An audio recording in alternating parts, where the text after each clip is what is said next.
नमस्कार साथियों, स्वागत है आज आप सभी का आज मेरे show the Poonam Bhatia show में। आज इस शो में हम सुनेंगे, जानेंगे, मिलेंगे एक ऐसी शख्सियत से जिनका नाम है निदा फ़ाज़ली। निदा फ़ाज़ली नाम ही इतना खूबसूरत है कि इनके बारे में जितनी बातचीत की जाए वह कम है। निदा फ़ाज़ली जी, जिनका जन्म 1938 में हुआ था और वो हम सभी को टाटा बाय बाय कहते हुए 2016 में हमसे विदा हो गए।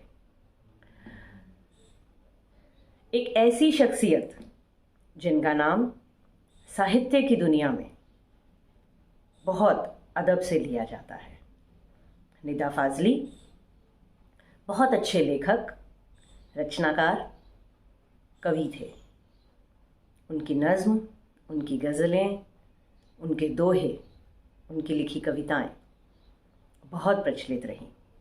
इसके अलावा भी उन्होंने बहुत लिखा, इसके बारे में हम बातचीत करते ही रहेंगे। उससे पहले आज मेरे पास उनकी एक पुस्तक है, आँखों भर आकाश। आँखों भर आकाश निदा फ़ाज़ली जी ने लिखी थी, जिसकी सबसे लास्ट पोयम मैं सबसे पहले पढ़ूंगी क्योंकि वह पोयम ना हो के एक दोहा है। सुनिएगा। आँखों भर आकाश, छोटा करके देखिए जीवन का विस्तार, आँखों भर आकाश है बाहों भर संसार।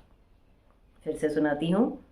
छोटा करके देखिए जीवन का विस्तार, आँखों भर आकाश है बाहों भर संसार। अब आप सोच लीजिए कि ये किस तरह के व्यक्ति थे, किस तरह की इनकी जुनूनियत थी। शब्दों के साथ जब ये संसार रचते हैं तो किस तरह का संसार ये होता है। निदा फ़ाज़ली जी की बहुत खूबसूरत एक और बात, अपनी मर्जी से कहाँ अपने सफ़र के हम हैं।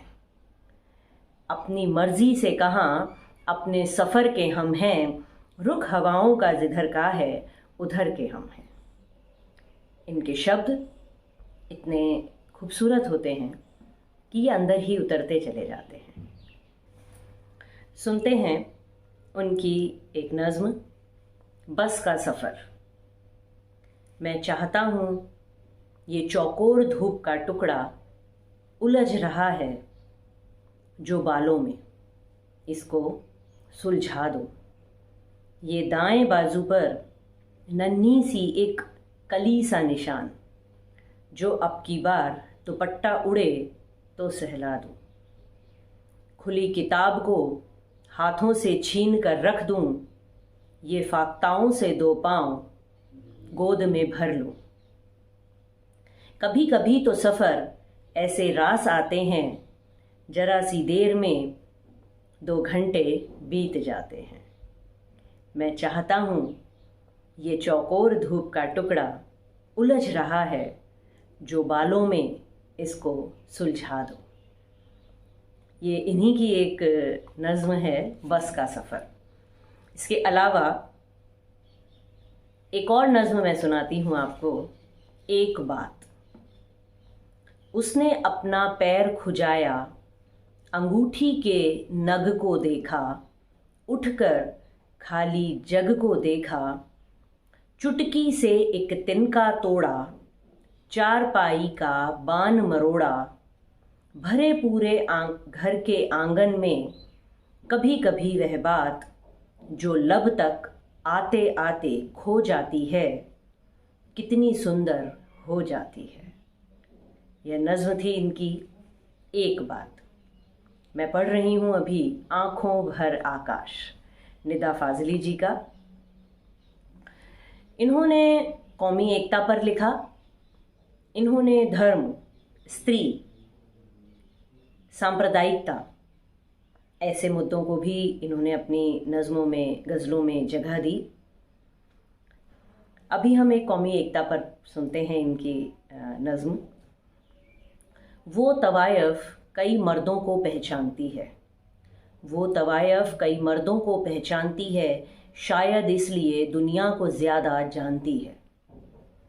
उसके कमरे में हर मज़हब के भगवान की एक एक तस्वीर लटकी है। ये तस्वीरें लीडरों की तकरीरों की तरह नुमाइशी नहीं। उसका दरवाज़ा रात गए तक हिंदू, मुस्लिम, सिख, ईसाई हर जात के आदमी के लिए खुला रहता है। उसका दरवाज़ा रात गए तक हिंदू, मुस्लिम, सिख, ईसाई हर जात के आदमी के लिए खुला रहता है। खुदा जाने उसके कमरे की सी कुशादगी, खुदा जाने उसके कमरे की सी कुशादगी मस्जिद और मंदिरों के आंगनों में कब पैदा होगी। फिर से सुनिएगा, खुदा जाने उसके कमरे की सी कुशादगी मस्जिद और मंदिर के आंगनों में कब पैदा होगी। कुशादगी यानी विस्तार। तो वो बहुत अंदर से ये चाहते होंगे कि मंदिर और मस्जिद शायद एक हो जाएं। उनकी ही अपनी पंक्तियां हैं, जैसा उन्होंने बहुत लिखा कि वो चाहते थे कि हम सब एक होकर रहें, एक होके सोचें। हमारे अंदर जो नफ़रत के कीड़े हैं वो ना पनपें, या अगर पनप गए हैं तो उनको हम हटा दें। उन्होंने ये भी कहा, इंसान में हैवान यहाँ भी है वहाँ भी, अल्लाह निगहबान यहाँ भी है वहाँ भी। खूंखार दरिंदों के फ़कत नाम अलग हैं, शहरों में बयाबान यहाँ भी है वहाँ भी। रहमान की कुदरत हो या भगवान की मूरत, हर खेल का मैदान यहाँ भी है वहाँ भी। हिंदू भी मज़े में हैं, मुसलमान भी मज़े में, इंसान परेशान यहाँ भी है वहाँ भी। मुझे लगता है ये बंटवारे के दर्द को कह रहे हैं कि इंसान तो वहाँ भी हैं, इंसान यहाँ पर भी हैं। दंश को सहते हुए हिंदू यहाँ भी है, मुसलमान वहाँ भी है। कितनी बार अच्छी बात है ये कि वो इस तरह की बातचीत कर रहे हैं और हम उनको सुन रहे हैं। एक बार का वाकया यूँ हुआ कि निदा फाजली जी ने कुछ लिखा और उस समय के लोगों ने ये कहा कि तुम एक बच्चे को मस्जिद से ऊपर रखते हो। तो उन्होंने कहा हाँ। सुनिएगा और फिर हम इस पर ज़रूर बात करेंगे। घर से मस्जिद है बहुत दूर, घर से मस्जिद है बहुत दूर, चलो यूं कर लें किसी रोते हुए बच्चे को हंसाया जाए। घर से मस्जिद है बहुत दूर, चलो यूं कर लें किसी रोते हुए बच्चे को हंसाया जाए। इसका मतलब वो ये कहते थे कि अल्लाह का घर यानी मस्जिद तो हमारे हाथों ने बनाया है, परंतु एक बच्चे को स्वयं अल्लाह के हाथों ने बनाया है। तो मुझे लगता है कि जिस कृति को अल्लाह ने अपने हाथों से बनाया है, उसका नमन, उसका पूजन, उसका ही कार्य पहले होना चाहिए, ना कि मनुष्यों के द्वारा बनाए गए बुतों का या मनुष्यों के द्वारा बनाए गए सीमेंट कंक्रीट के जंगलों का। बहुत खूबसूरत बात इन्होंने अपने इसमें बोली है। इनका लिखना, इनका बोलना, इनकी चीज़ें आगे से आगे बहुत खूबसूरत रही हैं। जी, अब हम देखते हैं जो ये बोल रहे हैं।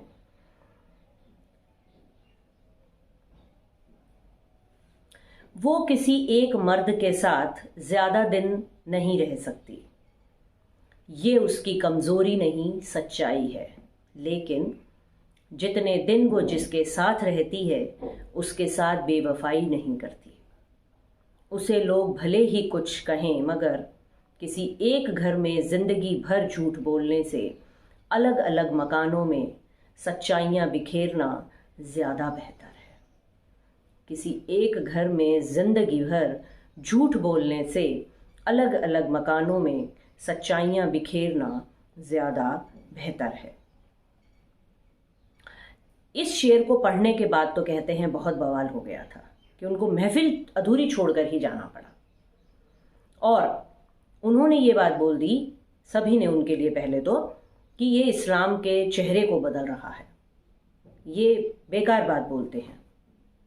परंतु चूंकि ऐसा था उनके साथ में कि वो स्त्री पक्षधर थे, वो ये कहते थे कि आप चीज़ों को बहुत अंदर तक देखिए, गहराई तक जानिए, सोचिए, समझिए।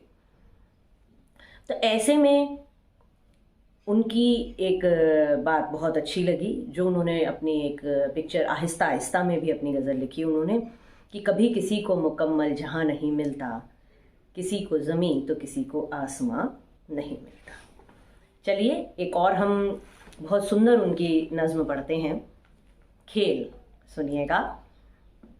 आओ कहीं से थोड़ी सी मिट्टी भर लाएं, आओ कहीं से थोड़ी सी मिट्टी भर लाएं, मिट्टी को बादल में गूंदें, चाक चलाएं, नए नए आकार बनाएं, किसी के सर पे चुटिया रख दें, माथे ऊपर तिलक सजाएं, किसी के छोटे से चेहरे पर मोटी सी दाढ़ी फैलाएं, कुछ दिन इनसे जी बहलाएं, और यह जब मैले हो जाएं, दाढ़ी चोटी तिलक सभी को तोड़ मोड़ के गडमट कर दें, मिली जुली यह मिट्टी फिर से अलग अलग सांचों में भर दें, चाक चलाएं, नए नए आकार बनाएं, दाढ़ी में चोटी लहराएं, चोटी में दाढ़ी छुप जाए, किसमें कितना कौन छिपा है, कौन बताए, कौन बताए।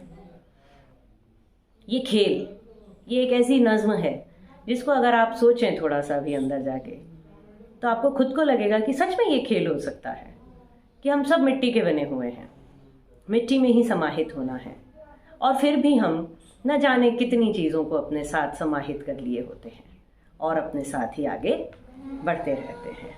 एक बहुत उम्दा इनके कुछ दोहे हैं, एक दो और दोहे पढ़ेंगे। मैं रोया परदेस में भीगा माँ का प्यार, दुख ने दुख से बात की बिन चिट्ठी बिन तार। और सुनिएगा, बहने चिड़िया धूप की दूर गगन में आए, हर आंगन मेहमान सी पकड़ो तो उड़ जाएं। कितनी खूबसूरत बात है ये, कि इनका जिक्र हम करते हैं और उर्दू की नई शायरी की बात करें तो इनके बिना सब कुछ अधूरा है।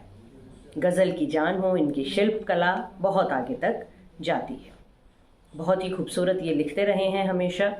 इसको मैं अंत करूंगी आज की बातचीत का इसके साथ कि चाहे गीता बाँचिए या पढ़िए कुरान, चाहे गीता बाँचिए या पढ़िए कुरान, तेरा मेरा प्यार ही हर पुस्तक का ज्ञान, तेरा मेरा प्यार ही हर पुस्तक का ज्ञान।